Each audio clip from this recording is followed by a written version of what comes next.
الحمد للہ وکفى وسلام علی عبادہ الذین اصطفى اما بعد۔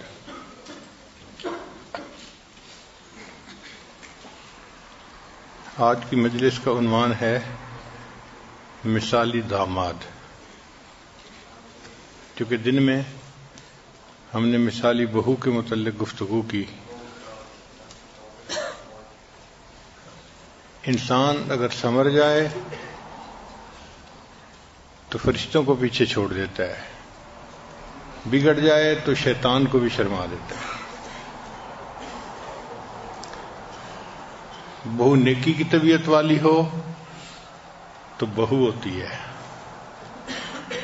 اور اگر بگڑ جائے تو بہو ہوتی ہے۔ یہی حال داماد کا ہے۔ اگر نیکی پہ آ جائے تو بیٹوں کی مانند، اور اگر بگڑ جائے تو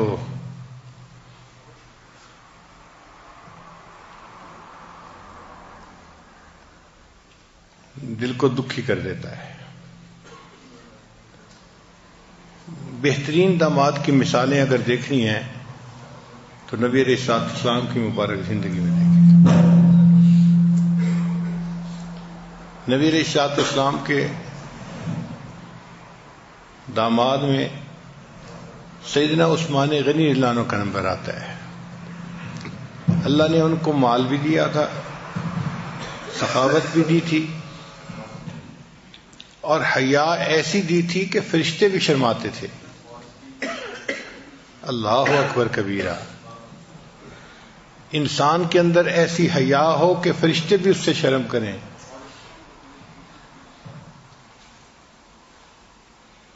اور نبی علیہ السلام کی دو بیٹیاں ان کے نکاح میں آئیں، اس لیے ان کو ذی النورین کہا گیا، دو نوروں والے۔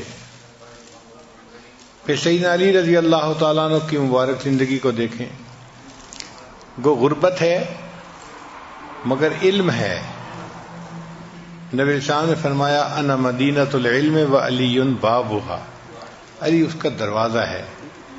چنانچہ نبی علیہ السلام سے دو طرح کے علوم امت کے اندر پھیلے، ایک علوم ولایت اور دوسرے علوم نبوت۔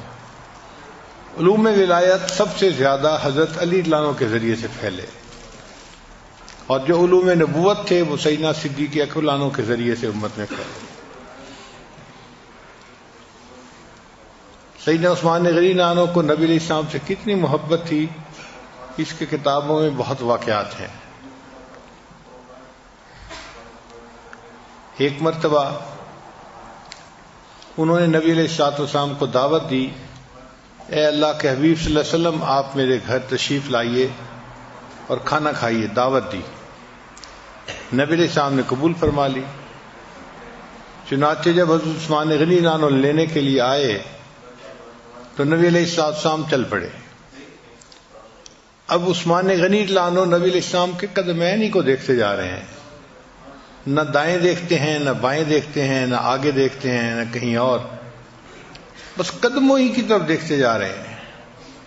جب گھر پہنچے تو صحابہ کرام نے نبی علیہ السلام کی خدمت میں عرض کیا، اے اللہ کے حبیب صلی اللہ علیہ وسلم آج پتہ نہیں عثمان غنی کی کیا کیفیت تھی، وہ تو سارا راستہ بس آپ کے قدموں کو ہی دیکھتے رہے۔ تو نبی علیہ السلام نے ان سے پوچھا کہ عثمان کیا ایسی بات تھی؟ عرض کیا جی ہاں اے اللہ کے حبیب صلی اللہ علیہ وسلم، آج میرے گھر میں وہ ہستی مہمان آئی کہ میں نے دل میں ایک نیت کی ہوئی تھی، آپ اپنے مبارک گھر سے لے کے میرے گھر تک جتنے قدم چلیں گے میں اتنے غلام اللہ کے نام پہ آزاد کر دوں گا، ہر قدم پہ غلام آزاد کروں گا۔ اتنی محبت تھی نبی علیہ السلام۔ ایک دفعہ اللہ کے پیارے حبیب صلی اللہ علیہ وسلم عید کی نماز پڑھنے کے لیے جانے لگے تو ام المومنین نے کہا کہ کچھ پیسے دے دیجئے، ہم کوئی کھانے کی چیز پکا لیں، عید کی نماز کے بعد مدینہ کے بیوائیں یتیم بچے آئیں گے، ہم خود بھی کھائیں گے ان بچوں کو بھی کھلائیں گے۔ تو نبی علیہ السلام نے جواب دیا کہ میرے پاس تو کچھ بھی نہیں دینے کے لیے، کوئی پیسہ نہیں تھا۔ ام المومنین خاموش ہو گئیں۔ اللہ کے پیارے حبیب صلی اللہ علیہ وسلم جب نماز پڑھنے کے بعد واپس تشریف لائے تو دیکھا گھر میں تو خوب کھانا بھی بنا ہوا ہے اور لوگوں کا بھی اور عورتوں کا بچوں کا بھی رش ہے، یتیم بچوں کا اور بیوہ عورتوں کا، اور سب خوب کھانا کھا رہے ہیں، دسترخوان بچھا ہوا ہے۔ تو نبی علیہ السلام حیران، ام المومنین سے پوچھا کہ یہ سب کھانا پینا کہاں سے آیا؟ ان کا اے اللہ کے حبیب صلی اللہ علیہ وسلم، جب آپ عیدگاہ تشریف لے گئے تو آپ کے جانے کے بعد سیدنا عثمان غنی لانو نے آپ کی ہر زوجہ کے گھر ایک اونٹ سامان سے بھرا ہوا بھیجا، سب کے گھروں میں۔ تو میرے گھر میں بھی ایک اونٹ آیا جو سامان سے بھرا ہوا تھا، اب اس سامان سے میں نے کھانا بنایا، ہم نے خود بھی کھایا اور ہم نے مدینے کی بیواؤں کو، یتیم بچوں کو بھی کھلایا، سب کھانا کھا رہے ہیں، دسترخوان لگا ہوا ہے۔ نبی علیہ السلام کا دل بہت خوش ہوا، چنانچہ اللہ کے حبیب صلی اللہ علیہ وسلم نے دعا مانگی، یا رحمان سہل الحساب علی العثمان، اے رحمان عثمان کے حساب کو آسان فرما دے۔ نبی علیہ السلام کی دعا قبول ہوئی، چنانچہ قیامت کے دن سیدنا عثمان غنی لانو کا حساب بہت آسانی سے ہو جائے گا۔ تو داماد کو ایک تعلق ہونا چاہیے اپنے سسر کے ساتھ۔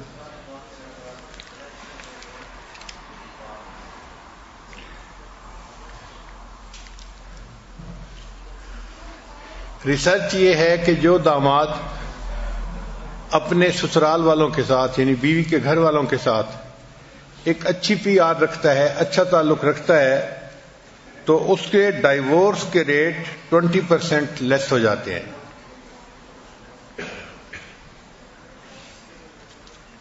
Respect and love your in laws like your own parents, in laws کی اسی طرح عزت کرو اور ان سے محبت کرو جیسے اپنے ماں باپ سے عزت کی جاتی ہے اور ان کی ریسپیکٹ کی جاتی ہے۔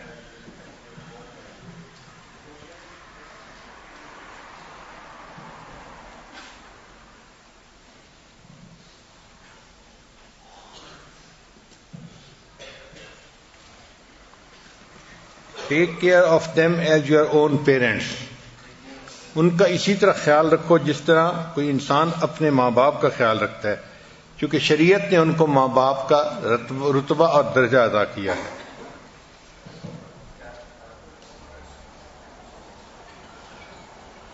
Remember their important occasions and events, in laws والوں کے جو امپورٹنٹ ایونٹس ہوں ان کا خیال رکھنا چاہیے تاکہ انسان ان کی خوشیوں میں شریک ہو سکے، پارٹیسپیٹ کر سکے۔ پھر اپنی مدر ان لا کو اور فادر ان لا کو وقتاً فوقتاً کال کرتے رہنا چاہیے تاکہ ان کی انسان خیریت معلوم کر سکے اور ان کو مورلی سپورٹ دے سکے۔ Consider and take seriously the advice and suggestions given by your in-laws. in-laws والے مدر ان لا یا فادر ان لا جو ایڈوائس دیتے ہیں اس کو ہمیشہ بڑے غور سے سننا چاہیے، اس پر عمل کرنے سے پھر میاں بیوی کا آپس کا تعلق اچھا رہتا ہے اور زندگی کے اندر پریشانی نہیں آتی۔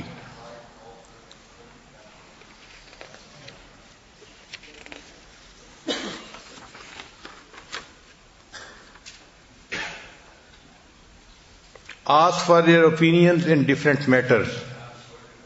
مختلف کاموں میں جو بھی انسان کرنا چاہے اپنے فادر ان لا یا مدر ان لا کی اوپینین بھی لے لے، اس سے ان کے دلوں کو خوشی بھی ہوتی ہے اور انسان غلطی بھی کم کرتا ہے۔ پھر give them gifts، وقتاً فوقتاً اپنی حیثیت کے مطابق انسان گفٹ بھی دے۔ گفٹ کی مالیت کا جو ہے وہ اتنا فرق نہیں پڑتا، بے شک کم قیمت ہوں مگر ان کی ضرورت کے مطابق ہوں تو وہ ان کو خوشی ہوتی ہے۔ It is not the thing which counts, it's the thought. چیز کا مسئلہ نہیں ہوتا، چیز کے پیچھے جو سوچ ہوتی ہے ان کو اس سوچ سے خوشی ہوتی ہے کہ اس بچے نے ہمیں اپنے ماں باپ کا درجہ دیا اور ہمیں اس نے گفٹ دیے۔ Love their daughter, they will be happy. In laws کو خوش کرنے کا سب سے آسان طریقہ کہ ان کی بیٹی کو محبت پیار سے رکھیں، وہ سب کے سب خود ہی خوش ہوں گے۔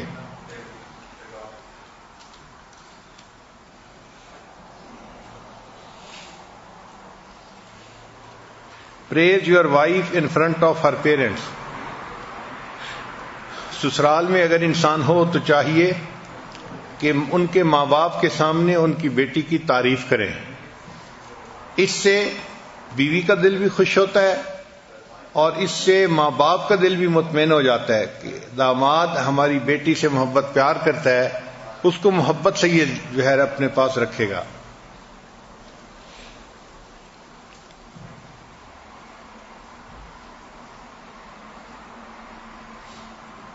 Attend family gatherings and bond with them.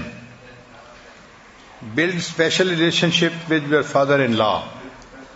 مرد مردوں کی طبیعتوں کو جلدی سمجھتے ہیں، اس لیے فادر ان لا کو اپنی بات بتانا یا سمجھانا یہ نسبتاً آسان ہوتا ہے، تو اس کے ساتھ انسان اپنا ریلیشن شپ زیادہ مضبوط رکھے۔ اس کی وجہ سے پھر بیٹی بھی خوش رہتی ہے کہ میرے ابو کے ساتھ میرے میاں کے اچھے تعلقات ہیں۔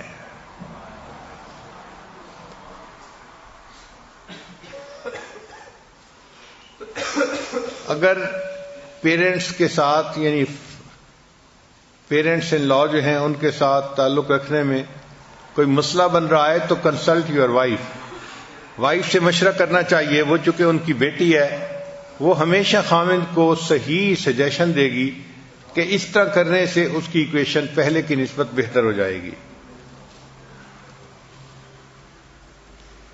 پھر never stop your wife from visiting her parents. اگر بیوی کا دل چاہے کہ وہ اپنے ماں باپ کو جائے ملے تو خاوند کو چاہیے کہ حد الوسع جتنا بھی پاسبل ہو سکتا ہے اس کو جانے میں رکاوٹ نہ کرے۔ ہمیں ایک مرتبہ ایک مسئلہ سامنے آیا، ہمارے ایک قریبی تعلق والے حافظ صاحب ہیں، ان کی بیوی عالمہ ہیں، تو اس نے کہا کہ جی مجھے شادی کے بعد اپنے ماں باپ کو دیکھے ہوئے 9 سال گزر گئے ہیں، میرا دل چاہتا ہے میں سال میں کم از کم ایک دفعہ جا کے تو ماں باپ کو دیکھوں، مگر ہسبینڈ کہتے ہیں کہ میں افورڈ نہیں کر سکتا، ٹکٹ کے پیسے نہیں ہیں۔ میں نے کہا خود جاتے ہیں؟ کہنے لگے جی سال میں 2 دفعہ 3 دفعہ 4 دفعہ تک خود چکر لگا لیتے ہیں۔ تو میں نے کہا یہ تو ناانصافی ہے کہ اپنے ماں باپ کو ملنے کے لیے تو 2 3 4 دفعہ بھی چکر لگ رہا ہے، اور بیوی کو کہا جائے کہ جی میں افورڈ نہیں کر سکتا، اس کو باندھ کے بٹھایا ہوا ہے اس لیے کہ وہ نیک دیندار ہے، جھگڑا نہیں کرتی، گھر میں تماشے نہیں کرتی، اس لیے احساس ہی نہیں۔ پھر میں نے انہیں سمجھایا کہ دیکھیں آپ نے اپنی بیوی کو کیوں قید کیا ہوا ہے، انسان ہے، اس کا دل ہے، انسان اداس ہوتا ہے اپنی ماں کے لیے، اپنے باپ کے لیے، اور یہ ایسے کلوز رشتے ہیں کہ جس سے انسان جو ہے وہ پیچھے بھی نہیں ہٹ سکتا کہ جی ماں باپ کو بھول ہی جاؤ، ایسا کر نہیں سکتا انسان۔ تو آپ مہربانی فرمائیں اور خود بے شک ایک چکر سال کا لگائیں، اور ایک چکر ان کو بھی لگوانے دیں، 9 سال گزر چکے ہیں۔ پھر خیر انہوں نے مہربانی کی اور انہوں نے اپنے بیوی بچوں کو بھیجا اور وہ گئے اور اپنے ماں باپ سے ان کی ملاقات ہو گئی۔ تو یہ چیز ناانصافی ہوتی ہے کہ بیوی کہے کہ مجھے اپنے ماں باپ سے ملنا ہے اور خاوند اس میں رکاوٹ ڈال دے۔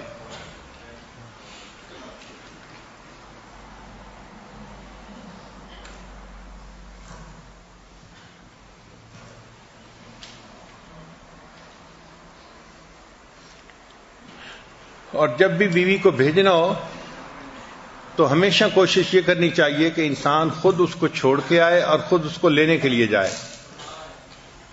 کئی صاحبان بڑے نازنین بنتے ہیں، شہزادے بنتے ہیں، ہاں میری طرف سے تمہیں اجازت ہے جانے کی، ابو سے کہو آ کے لے جائیں تمہیں، پھر واپس چھوڑ جائیں۔ تو ایسے نہیں کرنا چاہیے۔ اللہ تعالیٰ مہربانی فرماتے ہیں جو بندہ اپنے اہل خانہ پہ خرچ کرتا ہے اللہ اس کے رزق میں اتنی برکتیں ڈال دیتے ہیں۔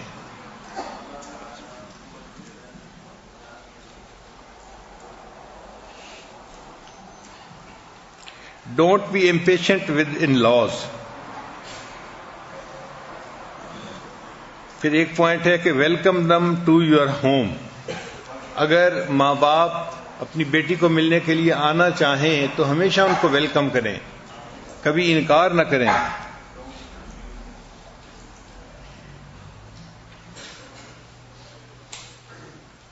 Talk about your strength to your father-in-law. اگر آپ کے اندر کچھ اچھی خوبیاں ہیں، اچھی باتیں ہیں، آپ کی کچھ اسٹرینتھس ہیں، تو آپ ان کے بارے میں اپنے فادر ان لا سے بات کریں، چونکہ وہ بھی میل ہے تو وہ آسانی سے سمجھ جائے گا ان باتوں کو، اور جب وہ مطمئن ہو جائے گا تو اس کی وجہ سے سارے گھر والے مطمئن ہو جائیں گے.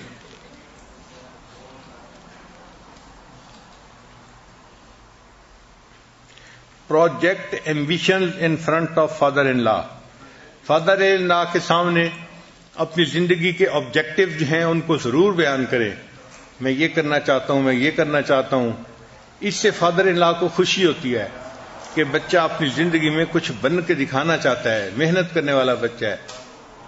اچھا، یہ ضروری نہیں ہوتا کہ پیرنٹس کو صرف اس سے خوشی ہو کہ بچہ اس وقت کیا ہے.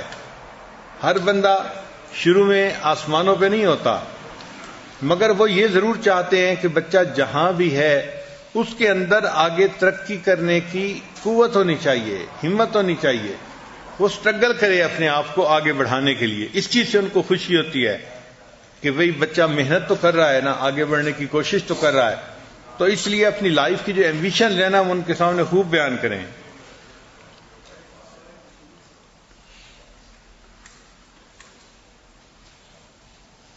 Answer them nicely, act maturely.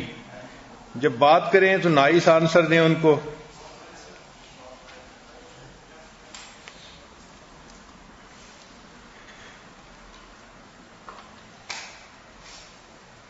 Avoid criticism on controversial issues like politics. کوشش کریں کہ ان لاز کے ساتھ پالیٹکس وغیرہ پہ ڈسکس نہ کریں، کیونکہ اکثر و بیشتر لوگوں کی اوپینین ڈیفرنٹ ہوتی ہیں، اور اس ڈیفرنس آف اوپینین کی وجہ سے ایک دوسرے کے ساتھ جو ہے وہ مخالفت طبیعتوں میں آ جاتی ہے. تو مناسب نہیں ہے، یہ نازک رشتہ ہے، اس رشتے کو سپوائل نہیں ہونے دینا چاہیے. تو ایسے کنٹروورشن گفتگو کرے ہی نہیں ان سے. Try to get in mother in law's good books. Mother in law کی نظروں میں اچھا بننے کی کوشش کریں. جب ماں مطمئن ہوگی تو یقیناً بیٹی اس سے زیادہ خوش ہو جائے گی.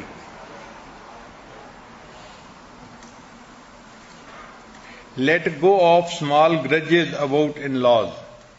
ان لاز کے بارے میں چھوٹی چھوٹی اگر کوئی باتیں ہو تو ان کو دلوں سے نکال دینا چاہیے.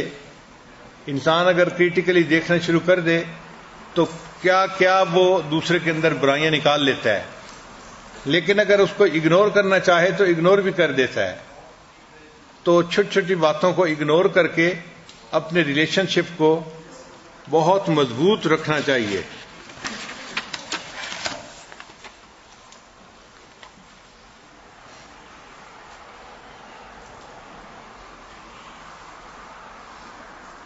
ہمارے ہاں تو جو نیک بچے ہوتے ہیں وہ ان لاز کے لیے اولاد کی مانند بن کے رہتے ہیں،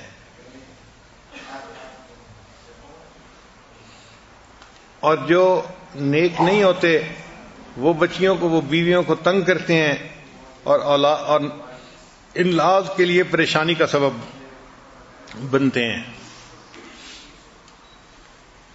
اس لیے داماد کا رشتہ عام طور پہ بڑا نازک رشتہ سمجھا جاتا ہے. ہمارے ملک میں جو کلرک بادشاہ کام نہیں نہ کرتے تو بات کرتے ہوئے کہتے ہیں یہ تو جی گورنمنٹ کے داماد ہیں نا، ان کو کیا کہنا کام کے لیے.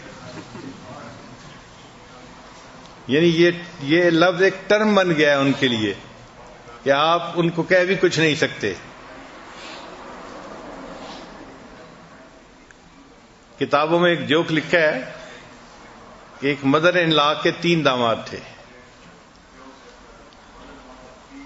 تو مدر ان لا کو تیرنا نہیں آتا تھا. ایک دن اس نے سوچا کہ میں ذرا چیک تو کروں کہ 3 دامادوں میں سے کس کو مجھ سے سب سے زیادہ محبت ہے.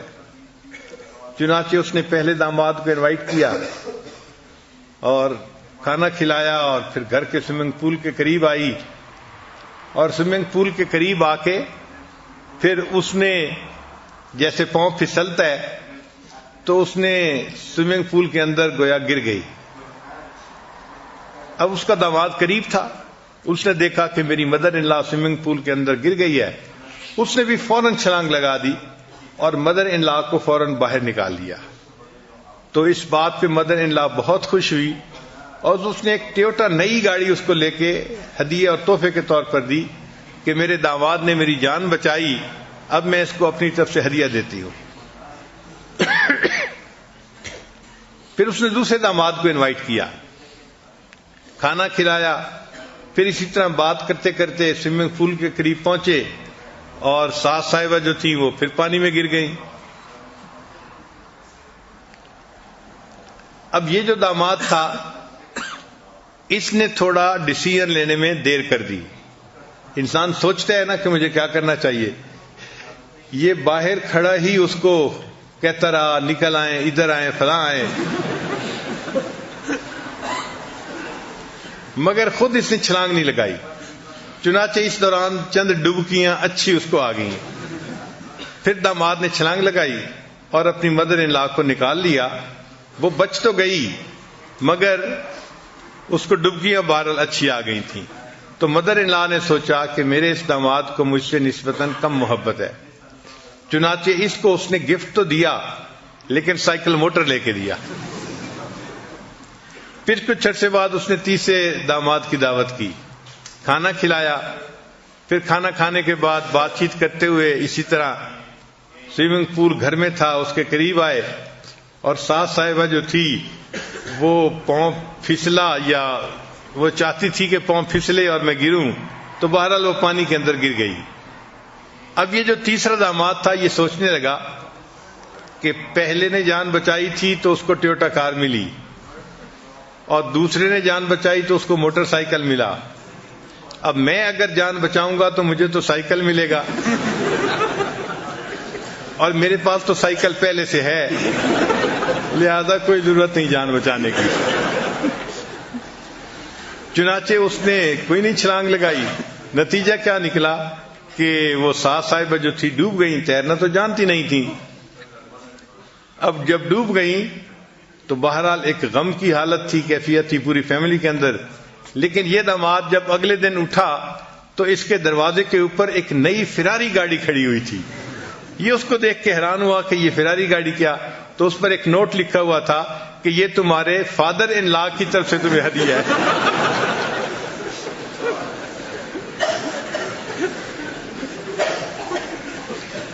اس بیچارے کی جان چھوٹ گئی۔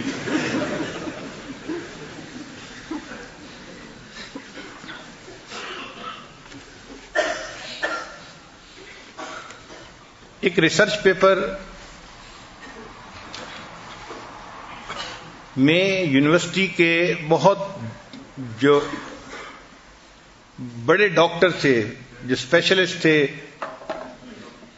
اور انسانی ریلیشن شپ کے اوپر ان کو بڑی مہارت تھی، انہوں نے کئی 100 کامیاب عورتوں سے انٹرویو کیا کہ وہ اپنے خاوند سے کیا چاہتی ہیں۔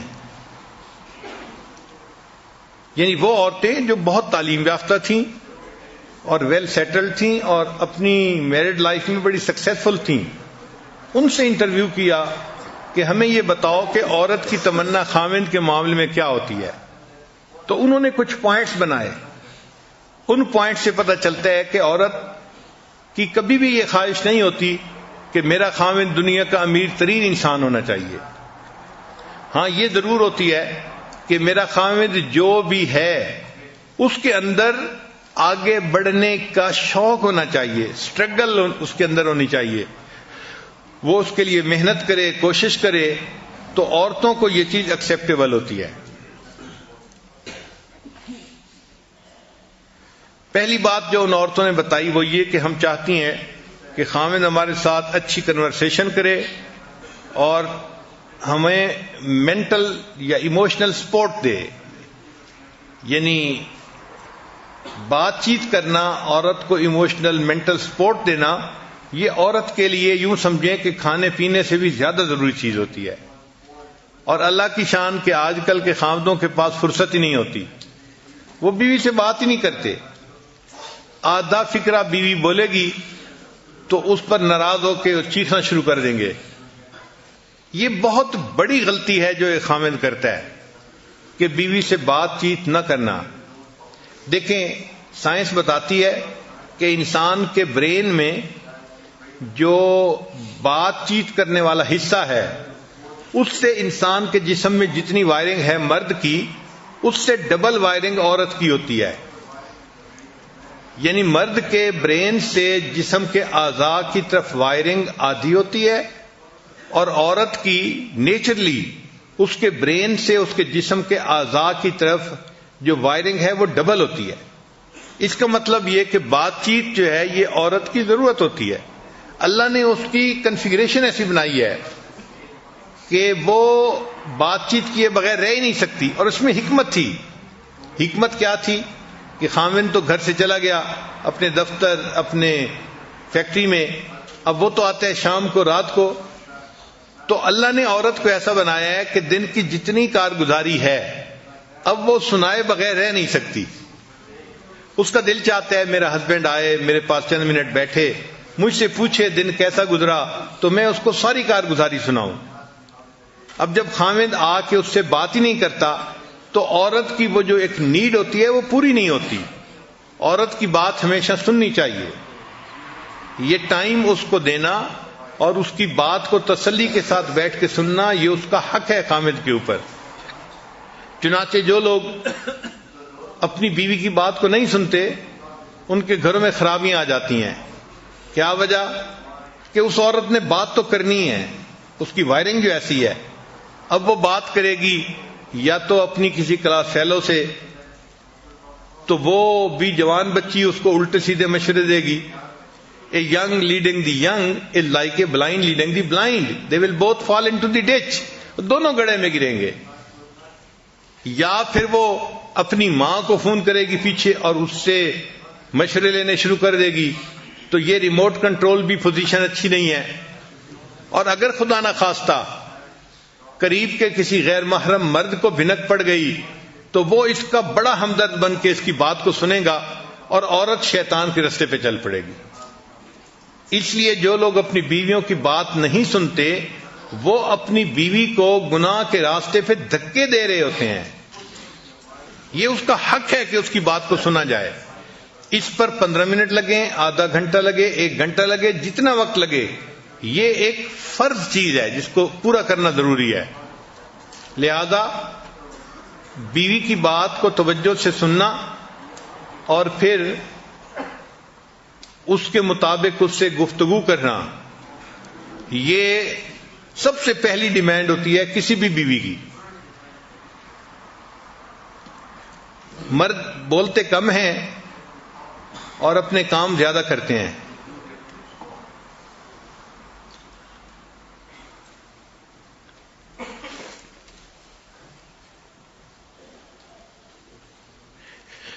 پھر ان عورتوں نے کہا کہ ہم ایسے خاوند کو پسند کرتی ہیں کہ someone who is striving for excellence in spirituality، کہ جو روحانیت میں آگے بڑھنے کے لیے کوششیں کر رہا ہو، ایسا خاوند ہمیں اچھا لگتا ہے.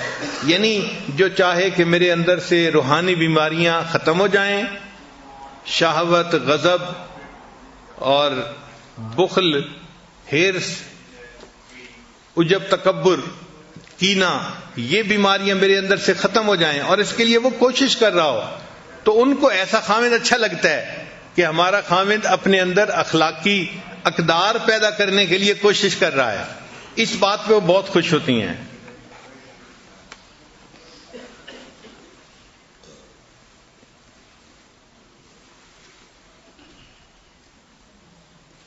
He should strive to the best and we know that no one is perfect. ان عورتوں نے کہا کہ ہم اس بات کو جانتی ہیں کہ کوئی انسان پرفیکٹ نہیں ہوتا، لیکن اس کو کوشش تو کرنی چاہیے اچھا بننے کے لیے.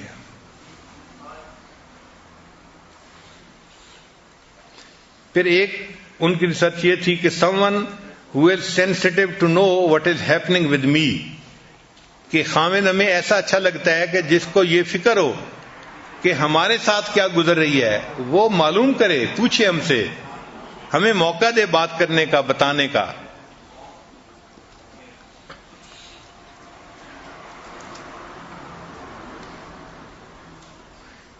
اور ایسے خاوند کو ہم پسند کرتی ہیں who is family oriented، یعنی ہسبینڈ کو چاہیے کہ وہ فیملی اورینٹڈ ہو، بچوں سے پیار رکھے، محبت رکھے اور گھر کے کاموں میں دلچسپی لے. تو فیملی اورینٹڈ انسان اچھا لگتا ہے.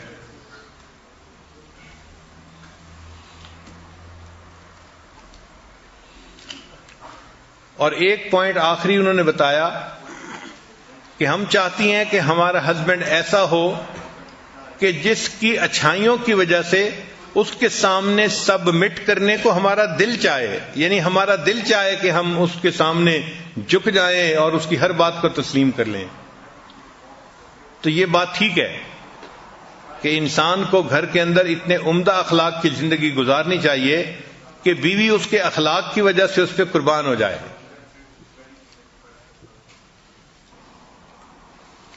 رزق کے فیصلے تو اللہ تعالیٰ نے کرنے ہوتے ہیں.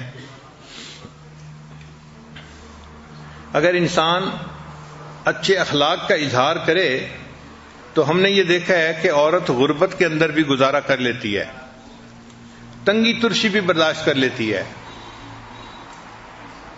مگر اس کو محبت ملے، پیار ملے. ہم بہت چھوٹی عمر میں تھے، پرائمری اسکول میں پڑھتے تھے، دوسری تیسری کلاس میں. تو اس زمانے میں ہمارے ہاں کچھ آدمی آتے تھے مداری دکھانے والے، بندر کے کرتب، ریچھ کے کرتب. تو ہماری یہی ایک جو ہے وہ سمجھ لیں کہ آؤٹنگ ہوتی تھی. اس زمانے میں نہ سیل فون ہوتے تھے، نہ کوئی ٹی وی کی سکرین ہوتی تھی، بہت نیکی کا سادہ زمانہ تھا. تو جب کبھی وہ ڈگڈگی بجاتا نا مداری، تو سارے بچے محلے کے اکٹھے ہو جاتے تھے اور اس کا تماشا دیکھتے تھے. تو بندر کا تماشا وہ دکھاتے تھے کبھی کبھی. اس بندر کے تماشے میں جو سب سے ایک اہم ایونٹ ہوتا تھا وہ یہ کہ مالک بندر کو کہتا تھا، اچھا تو اپنے سسرال جائے گا تو کیسے جائے گا؟ اور بندر یہ سنتے ہی اپنے سر کے اوپر ایک ٹوپی رکھتا اور کوئی چیز ہاتھ میں پکڑتا اور پھر وہ اپنے کمر کے اوپر ہاتھ رکھ کے ایسی شان سے چلتا تھا کہ جیسے معلوم نہیں کون شہزادہ آ رہا ہے. یعنی اس چھوٹی عمر میں ہم نے بندر کو ایسا کرتے ہوئے دیکھا ہے. تو عزت تو کرتے ہیں سسرال والے جتنا کر سکتے ہیں، مگر ایکسپیکٹیشن بھی داماد کو ریئل ہونی چاہیے، جو ریئلسٹک ہوں، اور وہ اپنے آپ کو گھر کا فرد ہی سمجھے اور محبت پیار سے زندگی گزارے. دنیا کی زندگی تو گزر جائے گی، لیکن اگر محبت پیار سے رہے تو اللہ کے ہاں کامیابی ہوگی. اللہ تعالی ہمارے گھروں کی پریشانیوں کو دور کرے اور بچوں کو اللہ تعالی خوشیوں بھری زندگی نصیب فرمائے. وآخر دعوانا ان الحمد للہ رب العالمین. تھوڑی دیر کے لیے مراقبہ کر لیجئے، آنکھوں کو بند کر لیجئے، سر کو جھکا لیجئے. دنیا اور جو کچھ دنیا میں ہے اس سے ہٹ کٹ کے اللہ کی یاد میں ڈوب جائیے.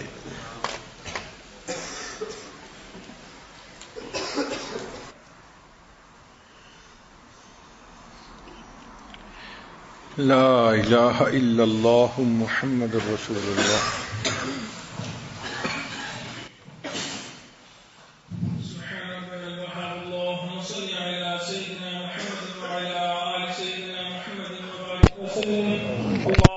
السلام منک السلام تبارک الجلال والاکرام.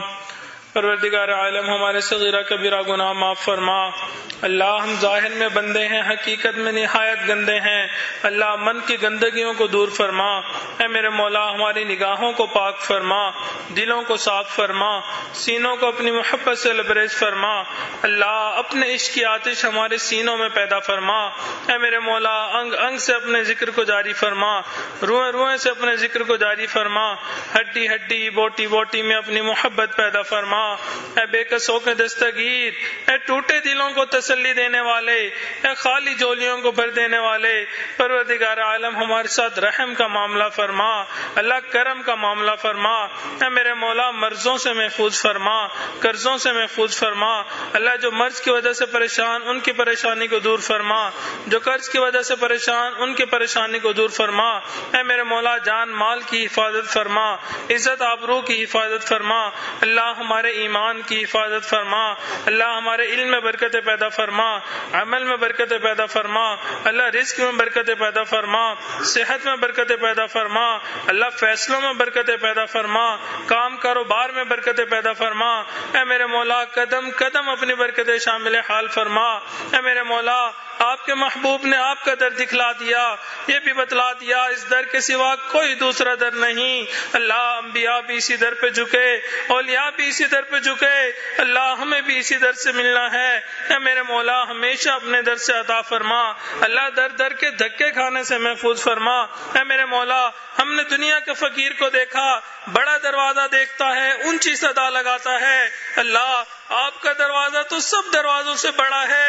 اے میرے مولا یہ فقیر آپ کے دروازے پہ حاضر ہیں، اے میرے مولا آپ سے آپ کی رضا چاہتے ہیں، اللہ آپ کی اتباع چاہتے ہیں۔ اے میرے مولا اپنی اطاعت عطا فرما، اللہ آپ کے حکموں پہ عمل کرنے کی توفیق عطا فرما۔ اے میرے مولا جیسا آپ چاہتے ہیں ہمیں ویسا بننے کی توفیق عطا فرما۔ اے میرے مولا رمضان المبارک جب قریب تھا اس وقت سوچتے تھے رمضان کا بابرکت مہینہ آئے گا، یہ عبادت کریں گے، یہ عبادت کریں گے۔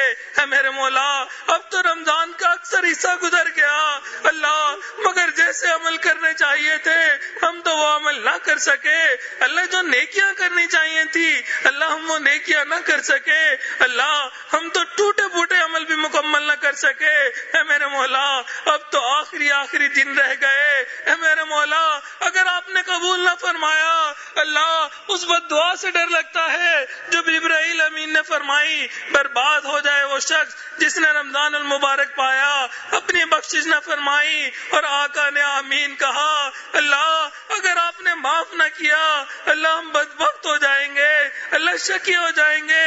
اے میرے مولا برباد ہونے سے بچا لیجئے، اللہ بدبخت ہونے سے بچا لیجئے، اللہ نامراد ہونے سے بچا لیجئے۔ اے میرے مولا اپنی رحمت میں سے حصہ عطا فرما۔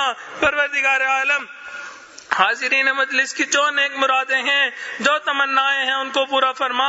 اے میرے مولا ہمیں مانگنا نہیں آتا، اللہ بن مانگے عطا فرما۔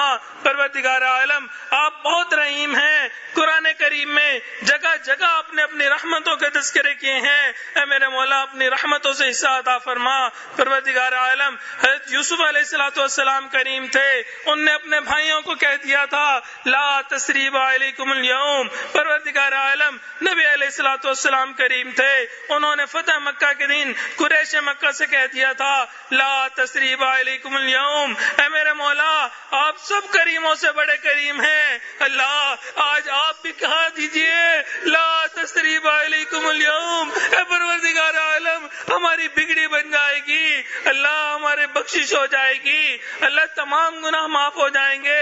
اے میرے مولا معاف کر دیجئے، اللہ رحمت کی ایک نظر ڈال دیجئے، اللہ تیری ایک نگاہ کی بات ہے، میری بندگی کا سوال ہے۔ اے میرے مولا جب آپ بخشنے پہ آتے ہیں فضیل بن عیاض کو ڈاکیوں کی سرداری سے نکال کے اللہ ولیوں کا سردار بنا دیتے ہیں، اللہ جب آپ کی رحمت کی نظر ہوتی ہے اللہ بشر آفی کو دنیا کے شراب خانے سے نکال کے اپنی محبت کی شراب پلا دیتے ہیں۔ اے میرے مولا آپ کی رحمت کی نظر ہوتی ہے وہ عمر جو تلوار لے کے نکلے تھے، اللہ وہ تو اسلام کو بھی نہیں چاہتے تھے، اللہ ان کی نیت تو ایمان لانے کی نہیں تھی۔ اے میرے مولا آپ کی رحمت کی نظر ہو گئی، آپ نے عمر بن خطاب بنا دیا، اللہ یہ مجمع تو آپ کی رحمت کی طلب کا منتظر ہے، اللہ یہ مجمع آپ کی رحمت چاہتا ہے۔ اے میرے مولا اللہ رحمت کی نظر عطا فرما دیجئے، اللہ ایک نظر عطا فرما دیجئے، اے میرے مولا ایک نظر عطا فرما دیجئے۔ پروردگار عالم، یوسف علیہ السلام کے بھائیوں کے پاس پیسے پورے نہیں تھے، غلہ پورا مانگتے تھے، اللہ انہوں نے عطا کر دیا تھا۔ اے میرے مولا ہمارے پاس بھی عمل پورے نہیں مگر اجر پورا مانگتے ہیں، اے میرے مولا عطا فرما دیجئے۔ پروردگار عالم، رمضان المبارک میں جو عبادت کی، جو اعمال کیے ان کو قبول فرما، اللہ تلاوت کو قبول فرما، روزے کو قبول فرما۔ پروردگار عالم، اللہ ہماری رات کے آخری پہر کی مناجات کو قبول فرما، اے میرے مولا تراویح کو قبول فرما، اللہ جو کیا اس کو قبول فرما، اللہ جو نہیں کر سکے اس کو کرنے کی توفیق عطا فرما۔ پروردگار عالم، جو مانگا وہ بھی عطا فرما، جو مانگنا چاہیے تھا نہیں مانگ سکے وہ بھی عطا فرما۔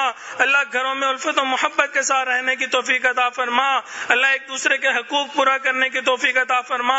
اللہ حضرت جو تعلیمات دے رہے ہیں ان کے اوپر سچے دل سے عمل کرنے کی توفیق عطا فرما، اللہ گھروں کو جنت کا گوارا بنا، اللہ جنت کا گہوارہ بنا، اللہ شریعت و سنت کے مطابق زندگی گزارنے کی توفیق عطا فرما۔ پروردگار عالم، مکروہات شرعیہ کو مکروہات طبیعہ بنا، اے اللہ جو مانگا وہ بھی عطا فرما، جو مانگنا چاہیے تھا نہیں مانگ سکے وہ بھی عطا فرما۔ صلی اللہ تعالی علی حبیبہ سیدنا محمد وآلہ واصحابہ اجمعین برحمتک یا ارحم الراحمین۔